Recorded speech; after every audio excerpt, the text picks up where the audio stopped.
We have another question that came in on TTT, or Telling the Truth's app, and it has to do with a lack of confidence. And I'm sure many people would resonate with the question that came as follows. Let me read it for you. Unfortunately, I find it difficult to fear the Lord over men most of the time. It's holding me back from so much, and it frustrates me that I can't just get over it already. I lack confidence in myself. I'm feeling like I can't be myself when I'm around people that I feel have more confidence than me. I try my best not to emit the energy of fear and lack of confidence, but I have difficulty controlling my mind. How can I fear the Lord and find my confidence in Him alone? Well, let me talk first of all about this expression, fearing the Lord, as opposed to fearing people or being intimidated by people. When the Bible talks about fearing the Lord, and it does in both the Old Testament and surprisingly the New Testament as well, it is not talking about having a phobia about the Lord, and it certainly isn't talking about being intimidated by the Lord.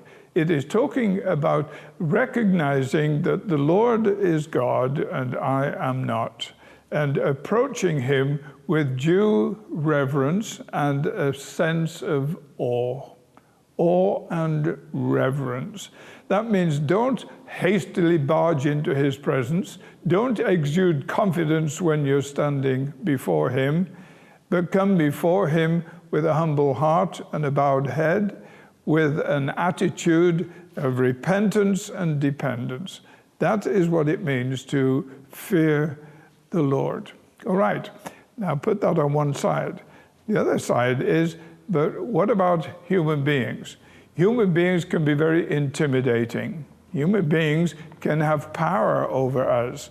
Human beings aren't always interested in our best interest by any stretch of the imagination. And so we find ourselves, not infrequently, intimidated. Some people seem to have more confidence than others. But if you look at that confidence, sometimes it is confidence in themselves. And that, in the end, is going to lead them into trouble. You see, the whole point of confidence or trust is that the confidence and trust is only as valid as the object in which it is placed is appropriate. And many people have great confidence in themselves or great confidence in all kinds of things that are not trustworthy at all. But suppose we come across a person who just goes through life, everything seems to fit just fine into place, they are totally self-sufficient, totally confident, and we feel ourselves utterly overwhelmed in their presence. I think that we've got to come to terms with the fact that if that is our personality, we're probably never going to get rid of feelings of inferiority in the presence of people like that. But we don't need to let that natural personality trait dominate us because of one very simple reason. The Apostle Paul says, I can do all things through Christ who strengthens me. Now you say, I can do all things through Christ who strengthens me? You mean I can jump off of a 12-story building and float down to the earth? No, of course not. The context in which the Apostle Paul said that was he was talking about all that God was calling him to be and all that God was calling him to do. And what he was saying is this: even though I lack confidence in myself, and even though I feel intimidated by this person, I believe the Lord wants me to do certain things in this relationship, and I can do it if that's what he wants me to do, because Christ will himself empower me. He will strengthen me in order that I might fulfill his commands and live in obedience to him.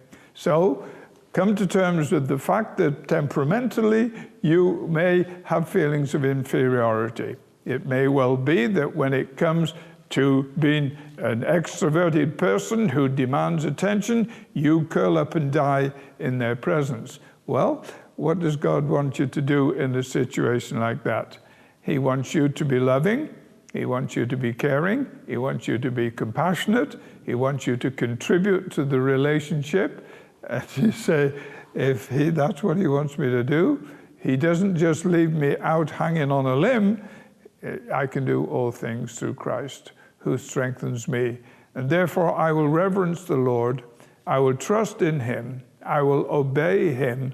And he will put solid ground under my feet when I feel desperately intimidated myself.